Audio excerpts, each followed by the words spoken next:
How's it going, dudes? Well, I think this has gone on for long enough. I've been hiding the truth from you all for some time now, and I think it's time for me to come clean, even if it will cost me everything. Ladies and gentlemen, I like Monopoly.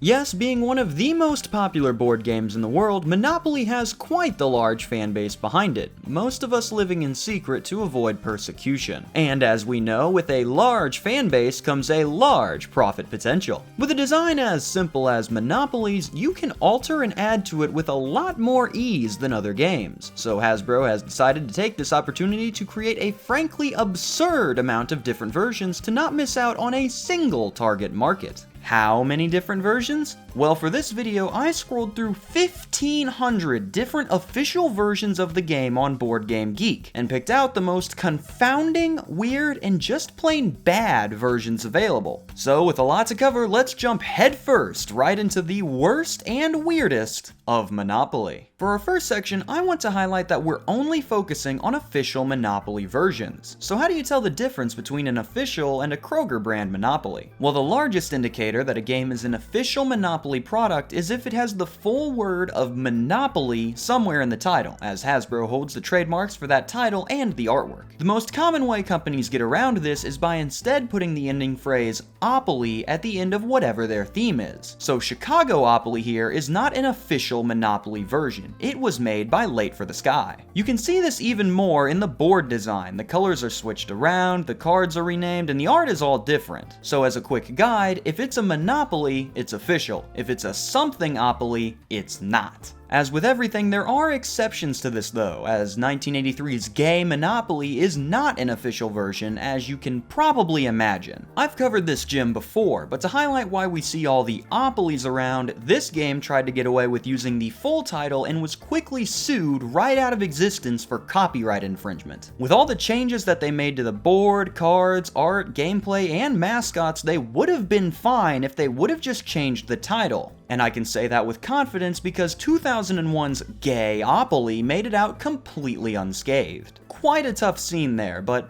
honestly, what did they expect to happen? Now that we know how to tell the difference, let's start looking at the official versions of Monopoly that are sure to leave you battered and baffled. There are two types of official Monopoly releases: themed editions and revamped editions. Themed editions are the simpler and more well-known of the two. These are just the standard game of Monopoly with a new theme slapped on. No gameplay changes or new mechanics, just regular Monopoly with that one guy/thing in it. These versions are endless. I am not joking when I say that nearly every conceivable brand has been converted into a themed Monopoly edition because it is easy, it is noticeable, and fans will buy it. Since these are all practically the same thing, we are going to rush through 46 different themed Monopolies that managed to catch my attention so that you understand the sheer depth of the pool that I dove in. So strap yourselves in because you have no idea what you're getting yourself into here. 3, 2, 1, run it. Monopoly Deluxe Edition, Monopoly Disney, Monopoly Simpsons, Monopoly Pokemon, Monopoly Official NFL Edition, which determines the value of each team based on how good they are. Welcome to 2003, Seattle. Monopoly Here and Now BuzzFeed Edition, Monopoly United States Air Force, Monopoly Family Guy, Monopoly Australia, Monopoly America, Monopoly Texas, which they somehow fit into a Texas-shaped box, Monopoly One Piece, Monopoly Dragon Ball Z, Monopoly Yu-Gi-Oh!, Monopoly JoJo Siwa, Monopoly Britney Spears, Monopoly Jeff Foxworthy, Monopoly Dale Earnhardt, not NASCAR, just Dale Earnhardt, Monopoly Manchester United, Monopoly Arsenal, Monopoly Indianapolis Colts Super Bowl 41 Champions Commemorative Edition. Just add one more to this.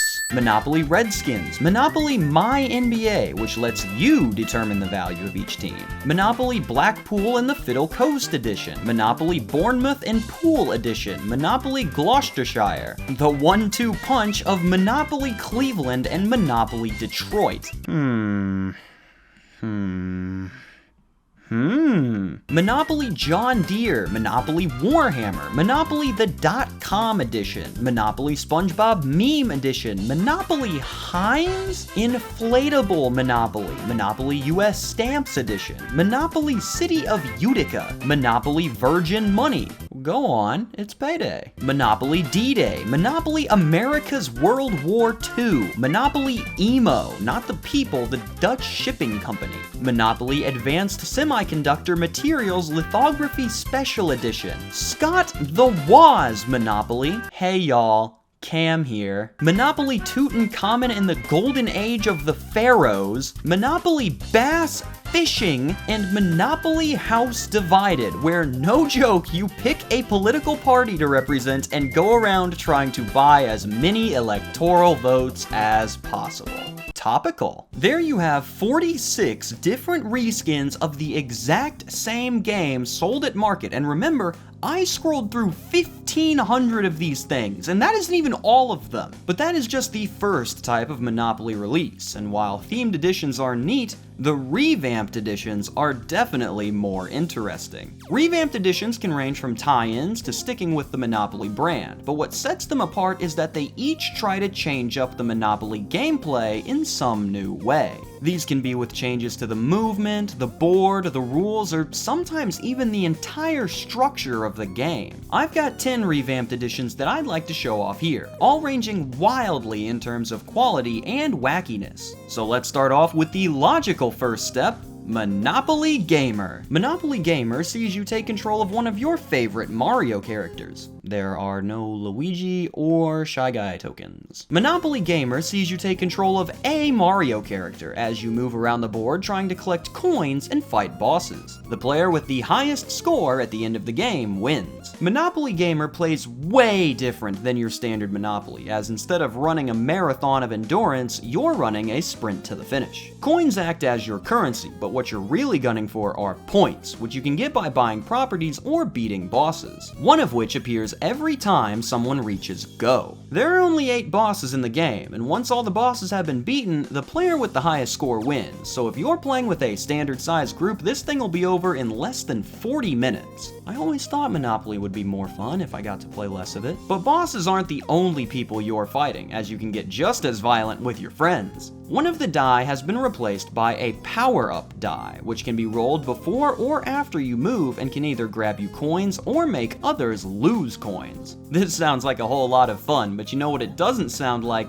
Monopoly. There's no buildings, there's no railroads, there's not even a bankruptcy mechanic. You know what this is? This is just a Mario Party board game with points instead of stars, which is probably why it sounds like a lot of fun. So is this a good revamped Monopoly? Brother, there is no Monopoly here. No. It does sound like a good game though. Next up, Monopoly Electronic Banking. Monopoly Electronic Banking returns players to the classic Monopoly board, but completely removes the cash from the game, instead giving each player a credit card that they use to keep track of their funds. Last man standing wins. As I mentioned, the game has no cash included. When you need to add or spend money, you place your card into this console, which keeps track of how much money each player has. Other changes to the game include increasing property prices a la Monopoly Here and Now.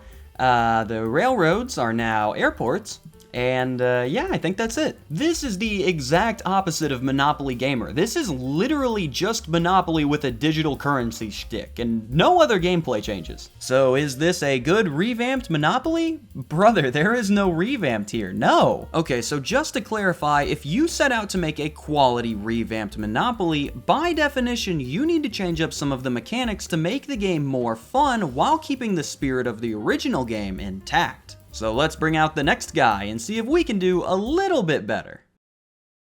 Why does he look so punchable? Monopoly for millennials. Forget real estate, you can't afford it anyway. Relatable, relatable, relatable! Monopoly for millennials sees players acquiring destinations instead of properties, as they try to collect the most experiences by visiting places, escaping jail, etc. The player with the most experiences when the last destination is bought wins. This game is very good, so let's go ahead and jump into it. Each player selects their token and starts with $100. Then the player with the most student loan debt goes first. I mean, it's just one after the other. As with most modern Monopoly versions, they've completely gutted this thing of essential mechanics. No houses, no railroads, no bankruptcy? Wouldn't that add to the whole poverty is cool shtick they're going for here? Believe it or not even the dumbest thing in this game. Let's see the whack crap. Because there's no bankruptcy mechanic, what happens when you land on another player's space but don't have enough to pay? Well, absolutely nothing. It's just the next player's turn. Wow, what a payoff. All the property spaces are worth extremely low dollar amounts, the cheapest being $10 because that's all you can afford. Bike shares have replaced railroads and carry quite the effect, as when you land on one, you can travel to any space on the board as long as you pay $10 for each bike share you pass. Awesome. Stop trying to fix the railroads. They are the only part that people don't hate. You can't trade money or destinations for experience tokens, showing the game's message that money can't buy everything. Except when you pay to get out of jail, you get one of these tokens, so if you keep getting sent there, you're basically buying these for $15 a pop. You're right, millennial man. Adulting is hard. I mean, it can't be that hard to just beat him up. This game is way worse than I originally thought. If I'm being honest, this should be way later in the video with the other travesties, but we're gonna move on. So is this a good revamped Monopoly? No, not even close. Monopoly Pizza Game. This game showcases just how important theming is, because this is the exact same thing as Monopoly for millennials. It follows the same rules, it has the same win condition, the only difference is it doesn't make me want to stick a sword in a light fixture. This game is just oozing personality. It comes in a unique pizza box style box. When you open the box, a fake Detroit style pizza is the first thing that greets you, and the tokens are shaped as slices that you can put together to make a full pizza. These two are literally the exact same game, and yet the aura difference is absurd. All because they actually cared when making this one. So, is this a good revamped Monopoly? No, it has all the same problems that the last one did, but I honestly would not mind owning this one. It looks really cool. What's that? You want more Monopoly based on food? You've got it. Chocolate Monopoly. Wow, made from real Belgians. Chocolate Monopoly plays a lot like your standard game. You place all the chocolate properties to the side, and then you spin the spinner. Heresy, live for your viewing anguish. This one's a little weird. There's no dice, there's no houses, there's no cards, there's no money, there's no pieces. You don't even move on the board. Heck, in Chutes and Ladders, you at least move. Here's how Chocolate Monopoly works. Spin the spinner, and whatever color it lands on, you put one of that colored chocolate on the board. Once a color set is full, the next person that spins that color gets all of those chocolates. Whoever has the most at the end wins. Game? Hardly, but at least you get to eat some scrumptious chocolate from playing. Once. Yep, only one of each chocolate in this bad boy, so unless you save the pieces for a repeat play, this is a one and done experience. Which I think was the intention because the board is made from paper. There's no reason to go hard on this one, as it wasn't made to be a competent board game. It was made to give you and your friends an excuse to sit around a table and eat chocolate. So I'll give it a pass on everything except playing Monopoly with a spinner. That is just nasty. Advertisement. No, not a sponsorship, it's Monopoly Empire. Monopoly Empire is the classic game with all the properties switched out for well-known brands like Coca-Cola, McDonald's, and is that Rovio? Monopoly Empire plays exactly like your standard Monopoly, except for when it doesn't, with the biggest change coming to the game's win condition. See, when you purchase a property, you get a tile of varying size based on the brand's value, and you add that to your tower. Rent is the same for all of your properties based on the height of your tower, and the first player to fill their tower to the top wins. This game is over in minutes. I have played this quite a few times, and none of them have ever reached the half-an-hour mark. It is lightning fast. The only other major factor is that they changed the dice up a little bit, adding the deal face, which forces you to swap the top company of your tower with another player,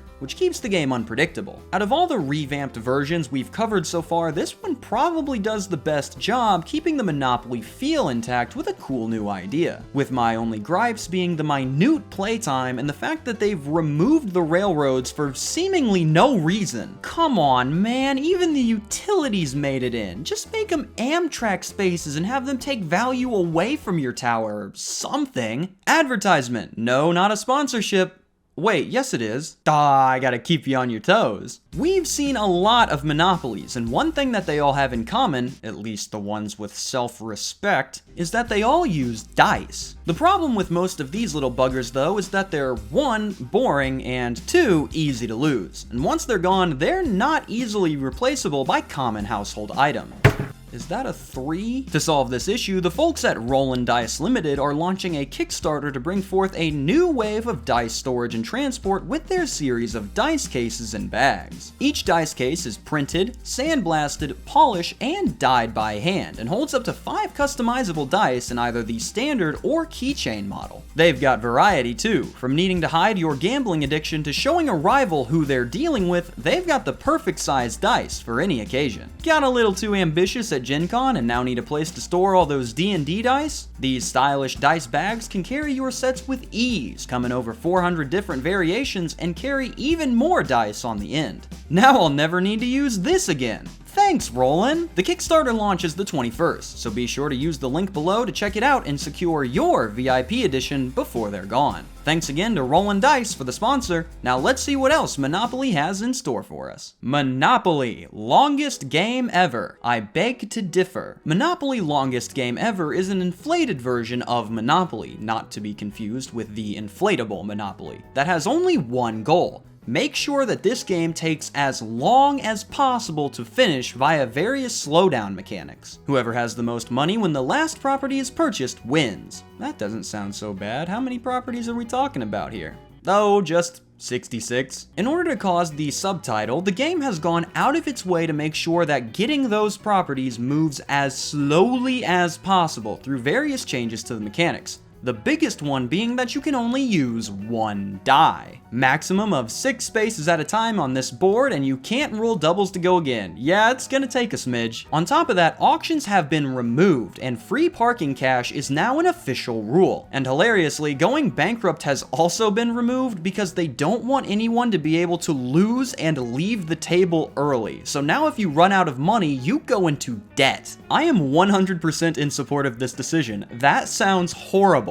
Amazingly, for once in their career, Hasbro has thought ahead when designing the game. If one of these games lasts for an absurd length, there's a very real possibility that the bank might run out of money. But hark, we've anticipated this. Check the back of that $5 bill. Yes, on the back of these bills are 4 smaller bills, so if you've managed to deplete the bank's vault, the game tells you to just rip the bills in half until everything is squared away. I need to move on. I can see the Federal Reserve taking notes. With everything I've seen, it looks like LGE took their original goal and managed to achieve it, keeping the original Monopoly spirit while also making sure that the game takes absolutely forever, making it probably the best revamped edition that we've seen so far. Just kidding, looks can be deceiving, so let's see how they biffed it at the 1-yard line. See, there are 66 property spaces on the board, but that does not mean there are 66 properties. For the new spaces, they did not create new properties, instead simply making each property be represented 3 times, and once you buy one of that property, you get all 3. On top of that, each color set now only has 2 properties, so locations that were present in the original game have been cut to make sure that everyone has an even number. These 2 changes actually have reduced the total number of properties to 22,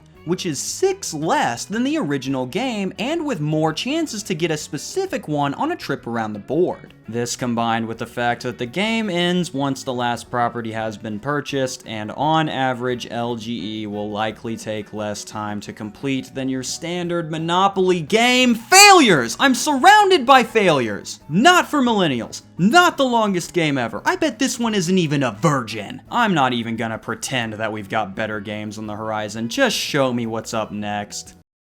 What a great idea! Monopoly Socialism, because winning is for capitalists. You better believe it is! Despite the a parody of the classic on the side of the box, Monopoly Socialism is an official Hasbro-produced product. If it wasn't, it would have been gay monopolied in less than a week. How Monopoly Socialism works is that players will try to see who can improve community projects 10 times first using their own money and money from the community fund that all players have access to. Players can choose to add money to the community fund at various points, and everyone collects $50 when someone passes go. The game ends when one player reaches 10 improvements to win or the community fund runs out of money, in which case everyone loses. Now, I will give the game a lot of credit here. Adding a semi-cooperative aspect to the Monopoly formula is a really cool idea that massively shakes up the gameplay. It looks like it's pretty well balanced too, and could result in a lot of strategy going into your moves for if you want to risk a group loss to go for that last push to get you the win. Honestly, from a gameplay perspective, this looks like a really solid title. Too bad the presentation is driving me up the wall and into the ceiling fan. This game is insufferable. All of the humor comes from the same school as Monopoly for millennials. I'm talking devastating blows, like the no-tip vegan restaurant or the we're all winners school. Stuff that was played out in 2014 and has the maximum impact of a nose exhale at best. But I would be lying if I said that I wasn't very interested in trying this game out due to that inventive gameplay, so I can't treat it as harshly as the other worm from earlier. Hey, do you know how most of these modern boards have been trending towards gutting features from the game to make it less complicated? Well, get a load of this guy. It doesn't even have a board. Monopoly Cash Grab. Probably the most accurate title on this list. Monopoly Cash Grab is very simple. Load up the cash gun and spin the spinner. Whoever it lands on takes the cash gun and shoots money and chance cards out of it for the other players to collect. Chance cards can be used at any time to mess with the game. The spinner is spun again to pick the next gunner. Whoever has the most cash when the gun is out of money is the winner. This was made just to cash in on when everyone was all over those cash guns. It is quite literally a Monopoly cash grab. Is it going to be fun to spray your friends with cash? Of course it is, but this is not a Monopoly game. It's an accessory with a win condition. Alrighty, I only have one try left to showcase a good revamp before we reach the games of no return. So I've picked my champion and I think we've got a winner here. This is Monopoly City, a fantastic little game that has you not only purchase properties but also improve them by building houses, factories, stadiums, parks, skyscrapers, and a whole host of other buildings to increase their value. Buildings can be put anywhere, but you are limited by the amount of space in your district, so you need to plan ahead if you want to maximize your value. The railroad spaces have been replaced, but by planning permission spaces, which will either let you put down buildings like prisons or sewage plants in opponent districts to decrease their value, or let you put water towers or parks in your own district to protect you from those in the future. But just because the spaces aren't there doesn't mean the railroads are gone, as they can now be built on any space under the right conditions to connect properties on a rail line. There is so much depth and counterplay to this game, and all of it happens while respecting the original Monopoly design instead of trying to one-up it and flopping in the process. This game has a great idea, great execution, and great gameplay, and might well be my favorite Monopoly of all time. If you like Monopoly, I highly recommend checking out the city. I mean, there's not a single bad thing in this entire game.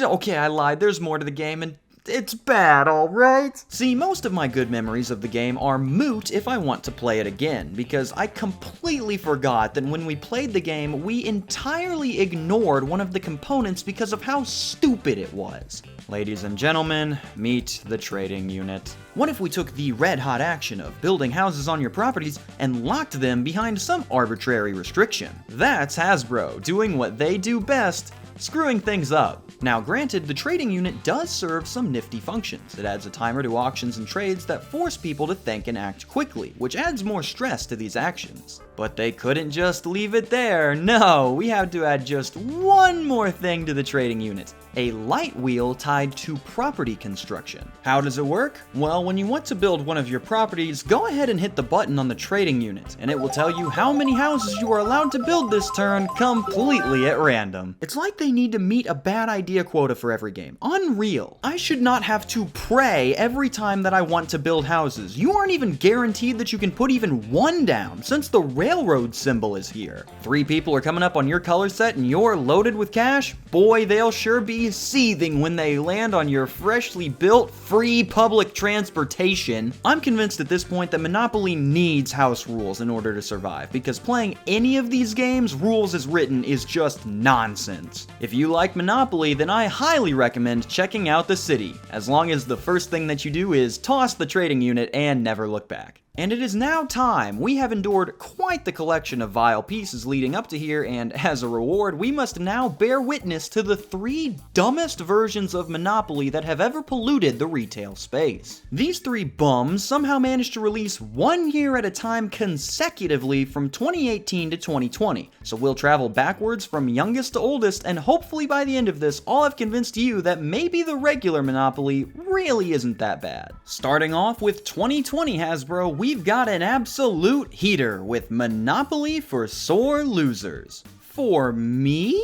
Monopoly for Sore Losers is deceitfully bad, as when you take a glance at the game, it has all the makings of a good yet unbalanced Monopoly title. But when you look just a little bit closer, the game begins to show one really rotten core. The main shtick of FSL is the Sore Loser tokens. Whenever you have to do a negative thing like paying rent, going to jail, or paying a tax, you collect 1 Sore Loser token and can hold a max of 4. When you have 4 of these tokens, you can turn them in to anamorph into the big man himself, Mr. Monopoly, who has his own massive token and a set of powers that are completely broken, which I'll get into. Sore Losers has a lot going for it. For instance, it has gutted hardly any mechanics from the original. The railroads are here, bankruptcy is still a win condition, houses can be built, properties can be mortgaged. The only thing that seems to be missing is that while the utilities are here, you cannot buy them. They just carry a flat fee, sort of like luxury tax. But don't you worry, as thanks to a combination of Mr. Monopoly's shenanigans and a baffling removal decision, this game will break under even the slightest bit of pressure. So, you've turned into Mr. Monopoly and are wondering what fabulous secret powers await you in your new form. Well, you've just unlocked the ability to ignore going to jail for rolling doubles 3 times, get out of jail for free if you are already there, send any player of your choosing to jail instead if you have to go there. Instead of paying rent for landing on another player's space,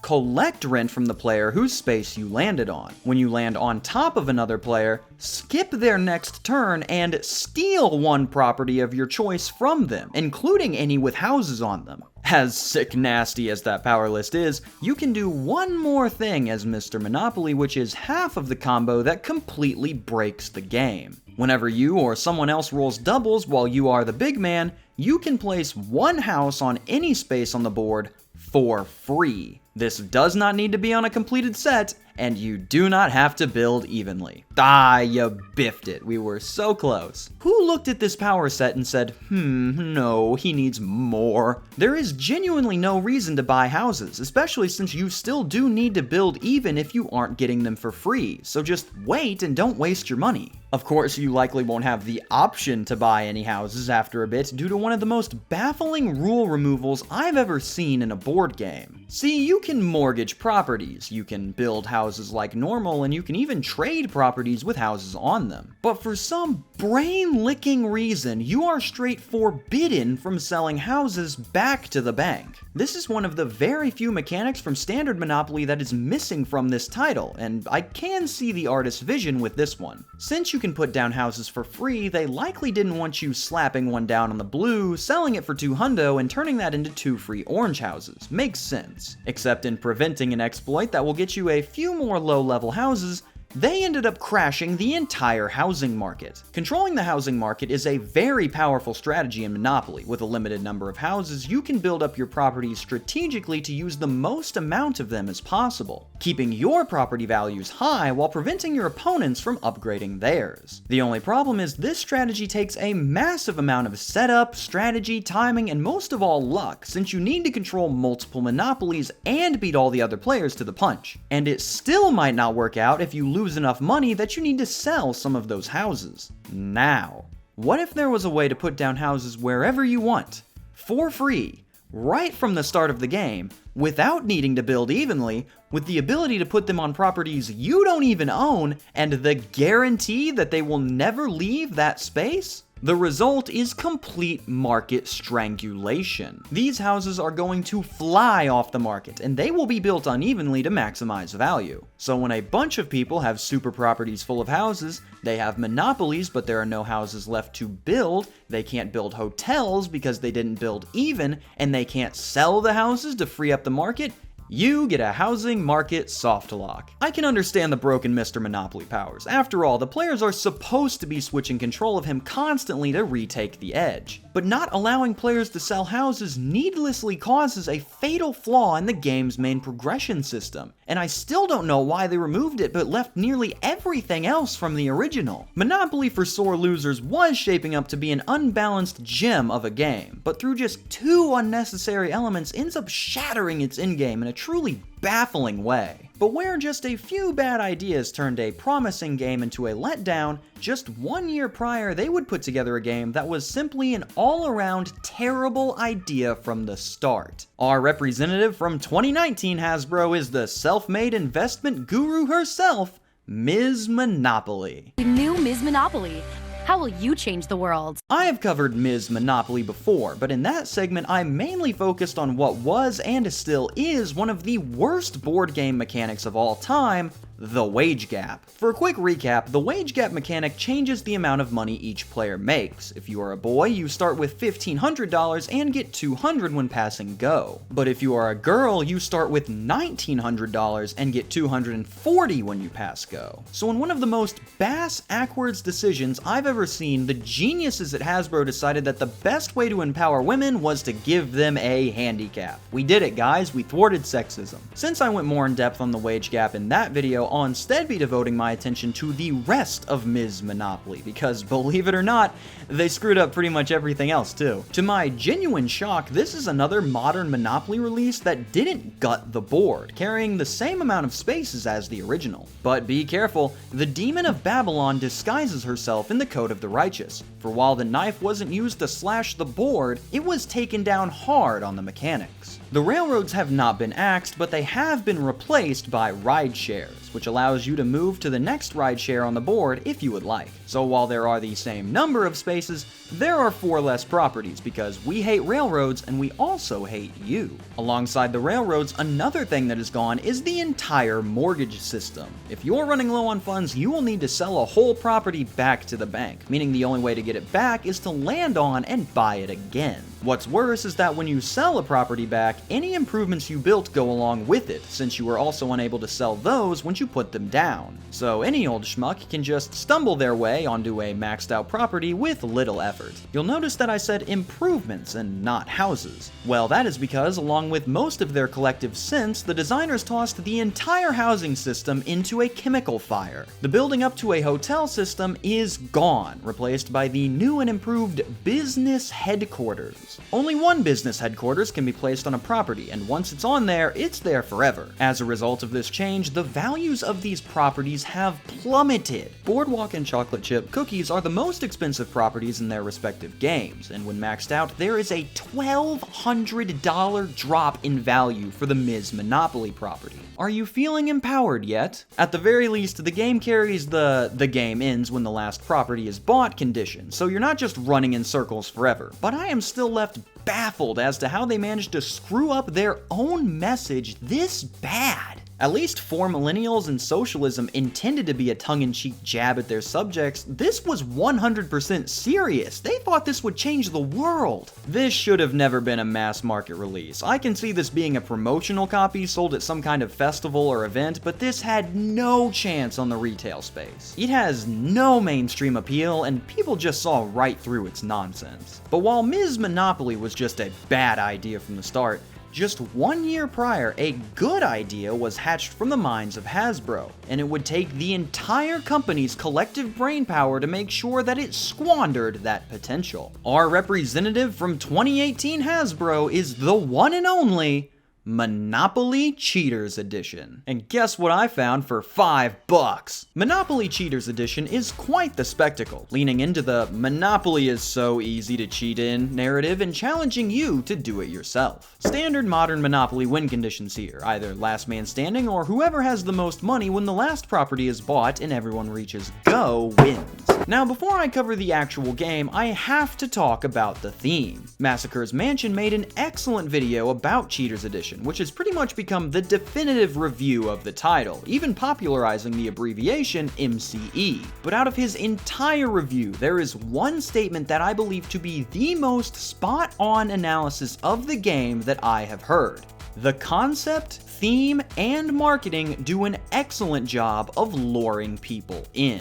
This may be one of the best marketed games of all time. The ads highlight the sneaky fun of managing to pull off a cheat. The box is striking and highlights this cool looking handcuff accessory that you can just picture slapping on your friend. The board looks sleek, the art looks great, and the logo conveys the theme perfectly. If you're walking through a game aisle, this will catch your attention, and on top of that, it basically forces you to picture all the fun moments you could have with your friends, which is an extremely impressive feat that not many games can achieve. On top of that, the theme is rock solid. Monopoly, but I can cheat to give myself an edge. Ooh, I'm feeling mischievous just thinking about it. This thing has received a setup that games dream of. It could not be in a better position to succeed, which is why it is so unbelievably baffling that this thing managed to turn out this awful. Top 10 biggest fumbles of all time, number 5 may surprise you. There is so much to unpack here, but to start, let's just go over what every modern Monopoly has decided was a good idea and see which parts of the board got gutted like a fish. Utilities, gone. Taxes, gone. Free parking, altered into a completely different space. Railroads, disfigured beyond recognition. When you land on this pretender, you just move ahead to the next one. You can't buy it, and you can't even pay to move further like in the other ones. Stop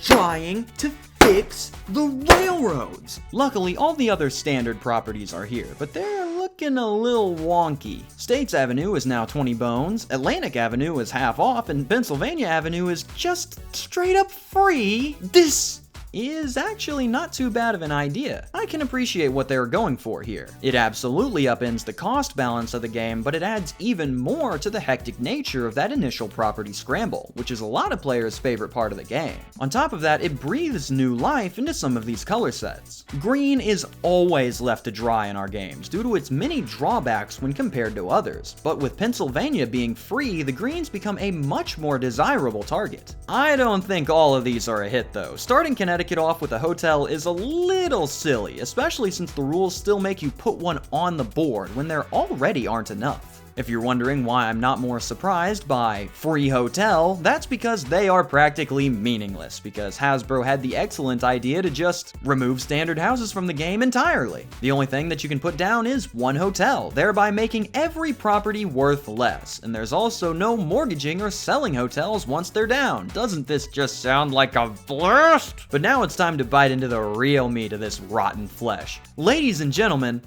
let's get cheating. There are 15 cheats in the game, but only 5 of them can be allowed cheats at any one time. Yes, in Monopoly Cheaters Edition, you are restricted with the amount of cheating you are allowed to do because irony would not be invented until 2019. Many of these cheats are really fun actions that you will want to give a try at least once. Stealing money from the bank, skipping out on rent, swapping yours and an opponent's properties, all of these would be legitimately fun things to try to get away with. One good thing that the cheats do is give a creative punishment for if you get caught. If you try to skip out on rent, you'll have to pay double and go to jail. If you try to move the wrong amount of spaces, you have to pay the player that caught you and they will roll for you next turn. If you try to charge a player more rent than they owe, you go to jail and cannot collect any rent while you're there. They definitely put some thought into how the punishments fit the crime. What boggles the mind then is how they managed to put negative thought into the inverse of that. As instead of your reward for getting away with cheating being whatever benefit you cheated for,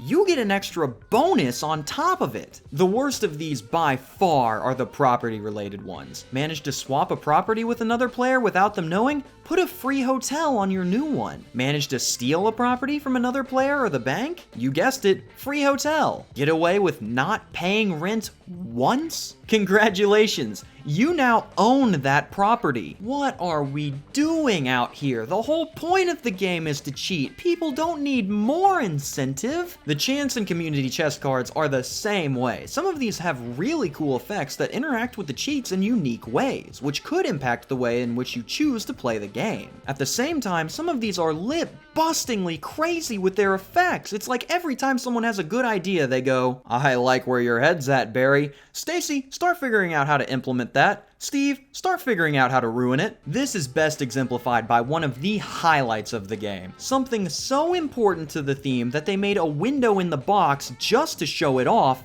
the handcuff. The handcuff is this small plastic accessory that must be worn at all times by whoever is in jail. And due to there being only one handcuff, this means that only one player can be in jail at a time. Add one more to the fatality list. Just like everything else in the game, this is a really cool idea that adds to the immersion. Unfortunately, it is once again ruined by the decision to have the base rest underneath the board. See, I don't have too much of a problem with the cuff itself. It's not very comfortable, but neither are real handcuffs. The real problem is once it's on, you need to be really careful, otherwise you could do something like that. What's wild is if you absolutely needed a handcuff accessory, why not just use a standard pair of plastic handcuffs? They restrict how far apart your hands can move for sure, but you can move them around freely to point or gesture. Plus, it adds even more to the criminal aesthetic and would feel even better putting them on your friend. This game has to have the most condensed amount of wasted potential I have ever seen from a single product. How they managed to take such a great idea like letting you cheat in Monopoly and screwed it up this bad needs to be studied. As an example of how hard it is to screw this up, just take the cheats and punishments, ignoring all those stupid cheat rewards, and play regular Monopoly with them, and I guarantee that you will have a better, more well-balanced experience. Heck, even just play regular Monopoly, but if you're caught cheating, you go to jail and can't collect rent there. Boom! MCE 2.0 Remastered Edition and Knuckles, ready for market. But ready for market is a great descriptor of this one, as while I can't get specific sales figures, Monopoly Cheaters Edition must have sold well, as it's currently still listed on the Hasbro website, a place where less desirable titles like Ms. Monopoly have been effectively wiped from herstory. This poses a really interesting question. Which game is worse? Is it the one that, despite squandering an incredible premise, still became a success? Is it the one that directly goes against everything it was intending to represent? Or is it the one that requires you to divulge personal financial information just to determine turn order? Unfortunately, that's gonna be up for you to decide, because I need to direct my attention somewhere else. See, I left one Monopoly version out of this extensive list on purpose, as while it definitely fits the theme, I could not do it justice by simply giving it its own segment. With how complex, strange, and outright baffling this product is, I'm going to need to give it its own video if I really want to showcase everything that this monster has in store for you. So grab your back bling and pop some minis, because next week, we're playing Fortnite. Signing off for a bevy of interest, I am KamSandwich. Thank you for watching and have a fantastic day. A special thank you to my suppliers, staff, and chefs over at the deli. If you'd like to join the crew, you can take a look using the link in the description below.